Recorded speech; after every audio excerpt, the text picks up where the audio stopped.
Praise the Lord. എഹെസ്കേൽ പ്രവാചകന്റെ പുസ്തകം 34-ാം അധ്യായം 1 മുതൽ 31 വരെയുള്ള തിരുവചനങ്ങൾ. യഹോവയുടെ അരുളപ്പാട് എനിക്കുണ്ടായതെന്തെന്നാൽ, മനുഷ്യപുത്ര, ഇസ്രായേലിന്റെ ഇടയന്മാരെ കുറിച്ച് പ്രവചിക്ക. നീ പ്രവചിച്ച് അവരോട്, ഇടയന്മാരോട് തന്നെ പറയേണ്ടത്, യഹോവയായ കർത്താവ് ഇപ്രകാരം അരുളി ചെയ്യുന്നു: തങ്ങളെ തന്നെ മേയ്ക്കുന്ന ഇസ്രായേലിന്റെ ഇടയന്മാർക്ക് അയ്യോ കഷ്ടം! ആടുകളെ അല്ലയോ ഇടയന്മാർ മേയ്ക്കേണ്ടത്? നിങ്ങൾ മേധസ് തിന്നുകയും ആട്ടുരോമം ഉടുക്കുകയും തടിച്ചിരിക്കുന്നവയെ അറുക്കുകയും ചെയ്യുന്നു.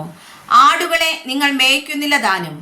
നിങ്ങൾ ബലഹീനമായതിനെ ശക്തീകരിക്കുകയോ, ദീനം പിടിച്ചതിനെ ചികിത്സിക്കുകയോ, ഒടിഞ്ഞതിനെ മുറിവ് കെട്ടുകയോ, ചിതറിപ്പോയതിനെ തിരിച്ചു വരുത്തുകയോ, കാണാതെ പോയതിനെ അന്വേഷിക്കുകയോ ചെയ്യാതെ കഠിനതയോടും ക്രൂരതയോടും കൂടെ അവയെ ഭരിച്ചിരിക്കുന്നു. ഇടയൻ ഇല്ലായ്ക കൊണ്ട് അവ ചിതറിപ്പോയിട്ട് അവ കാട്ടിലെ സകല മൃഗങ്ങൾക്കും ഇരയായി തീർന്നു. എൻ്റെ ആടുകൾ എല്ലാ മലകളിലും ഉയരമുള്ള എല്ലാ കുന്നിന്മേലും ഉഴന്നു നടന്നു. ഭൂതലത്തിലൊക്കെയും എൻ്റെ ആടുകൾ ചിതറിപ്പോയി. ആരും അവയെ തിരകയോ അന്വേഷിക്കുകയോ ചെയ്തിട്ടില്ല. അതുകൊണ്ട് ഇടയന്മാരെ, യഹോവയുടെ വചനം കേൾപ്പിൻ. എന്നാണ് ഇടയൻ ഇല്ലായ്ക കൊണ്ടത്രേ എൻ്റെ ആടുകൾ കവർച്ചയായി പോകുകയും എൻ്റെ ആടുകൾ കാട്ടിലെ സകല മൃഗത്തിനും ഇരയായി തീരുകയും ചെയ്തത് എന്ന് യഹോവയായ കർത്താവിന്റെ അരുളപ്പാട്. എൻ്റെ ഇടയന്മാർ എൻ്റെ ആടുകളെ അന്വേഷിക്കാതെ തങ്ങളെ തന്നെ മേയ്ക്കുകയും ആടുകളെ മേയ്ക്കാതെ ഇരിക്കുകയും ചെയ്യുക കൊണ്ട്, ഇടയന്മാരെ, യഹോവയുടെ വചനം കേൾപ്പിൻ. യഹോവയായ കർത്താവ് ഇപ്രകാരം അരുളി ചെയ്യുന്നു: ഞാൻ ഇടയന്മാർക്ക് വിരോധമായിരിക്കുന്നു. ഞാൻ എൻ്റെ ആടുകളെ അവരുടെ കയ്യിൽ നിന്ന് ചോദിച്ചു. ആടുകളെ മേയ്ക്കുന്ന വേലയിൽ നിന്ന് അവരെ നീക്കിക്കളയും. ഇടയന്മാർ ഇനി തങ്ങളെ തന്നെ മേയ്ക്കയില്ല. എൻ്റെ ആടുകൾ അവർക്ക് ഇരയാകാതെ ഇരിക്കേണ്ടതിന് ഞാൻ അവയെ അവരുടെ വായിൽ നിന്ന് വിടുവിക്കും. യഹോവയായ കർത്താവ് ഇപ്രകാരം അരുളി ചെയ്യുന്നു: ഞാൻ തന്നെ എൻ്റെ ആടുകളെ തിരഞ്ഞു നോക്കും. ഒരു ഇടയൻ ചിതറിപ്പോയിരിക്കുന്ന തൻ്റെ ആടുകളുടെ ഇടയിൽ ഇരിക്കുന്ന നാളിൽ തൻ്റെ ആട്ടിൻകൂട്ടത്തെ അന്വേഷിക്കുന്നത് പോലെ ഞാൻ എൻ്റെ ആടുകളെ അന്വേഷിച്ചു. അവ കാറും കറുപ്പുമുള്ള ദിവസത്തിൽ ചിതറിപ്പോയ സകല സ്ഥലങ്ങളിലും നിന്ന് അവയെ വിടുവിക്കും. ഞാൻ അവയെ ജാതികളുടെ ഇടയിൽ നിന്ന് പുറപ്പെടുവിച്ച് ദേശങ്ങളിൽ നിന്ന് ശേഖരിച്ച് സ്വദേശത്ത് കൊണ്ടുവന്ന് ഇസ്രായേൽ മലകളിലും നദീതീരങ്ങളിലും ദേശത്തിലെ സകല വാസസ്ഥലങ്ങളിലും മേയ്ക്കും. നല്ല മേച്ചിൽ പുറത്ത് ഞാൻ അവയെ മേയ്ക്കും. ഇസ്രായേലിന്റെ ഉയർന്ന മലകൾ അവയ്ക്ക് കിടപ്പിടമായിരിക്കും. അവിടെ അവ നല്ല കിടപ്പിടത്ത് കിടക്കുകയും ഇസ്രായേൽ മലകളിലെ പുഷ്ടിയുള്ള മേച്ചിൽ പുറത്ത് മേയുകയും ചെയ്യും. ഞാൻ തന്നെ എൻ്റെ ആടുകളെ മേയ്ക്കുകയും കിടത്തുകയും ചെയ്യുമെന്ന് യഹോവയായ കർത്താവിന്റെ അരുളപ്പാട്.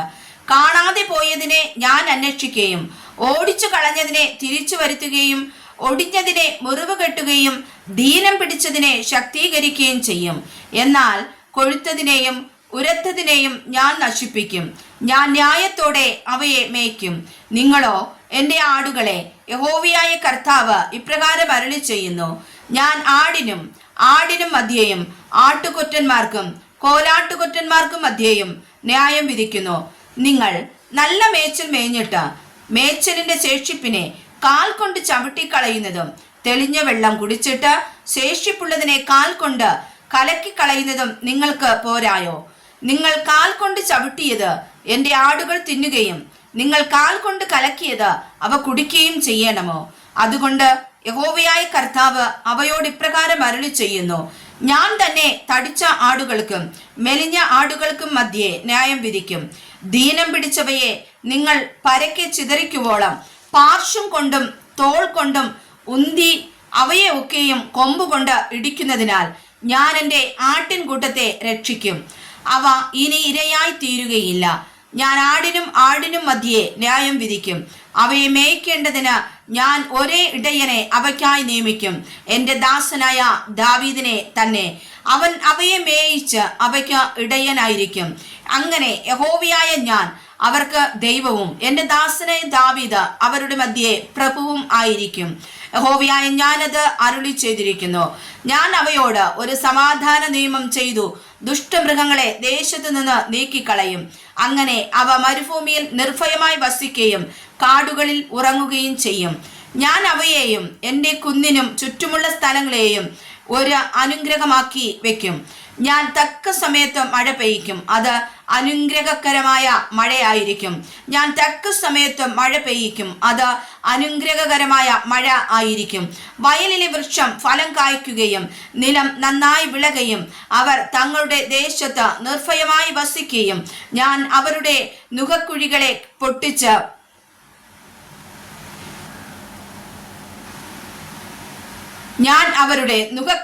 പൊട്ടിച്ച് അവരെ കൊണ്ട് പണി എടുപ്പിച്ചവരുടെ കയ്യിൽ നിന്ന് അവരെ വിടുവിക്കുകയും ചെയ്യുമ്പോൾ ഞാൻ യഹോവയെന്ന് അവർ അറിയും. അവർ ഇനി ജാതികൾക്ക് കവർച്ചയായി തീരുകയില്ല, കാട്ടുമൃഗം അവരെ കടിച്ചു കീറുകയില്ല. അവർ നിർഭയമായി വസിക്കും, ആരും അവരെ ഭയപ്പെടുത്തുകയുമില്ല. ഞാൻ അവർക്ക് കീർത്തിയുള്ള ഒരു നടുതല വെച്ചുണ്ടാക്കും. അവർ ഇനി ദേശത്ത് പട്ടിണി കിടന്നു നശിക്കുകയില്ല, ജാതികളുടെ നിന്ന ഇനി വഹിക്കുകയുമില്ല. ഇങ്ങനെ അവരുടെ ദൈവമായ യഹോവ എന്ന ഞാൻ അവരോട് കൂടെ ഉണ്ടെന്നും ഇസ്രായേൽ ഗൃഹമായിരിക്കുന്ന അവർ എന്റെ ജനമാകുന്നു എന്നും അവർ അറിയും എന്ന് യഹോവയായ കർത്താവിന്റെ അരുളപ്പാട്. എന്നാൽ എന്റെ മേച്ചിൽപ്പുറത്തെ ആടുകളായി എന്റെ ആടുകളായുള്ളവരെ, നിങ്ങൾ മനുഷ്യരത്രേ, ഞാനോ നിങ്ങളുടെ ദൈവമെന്ന് യഹോവയായ കർത്താവിന്റെ അരുളപ്പാട്.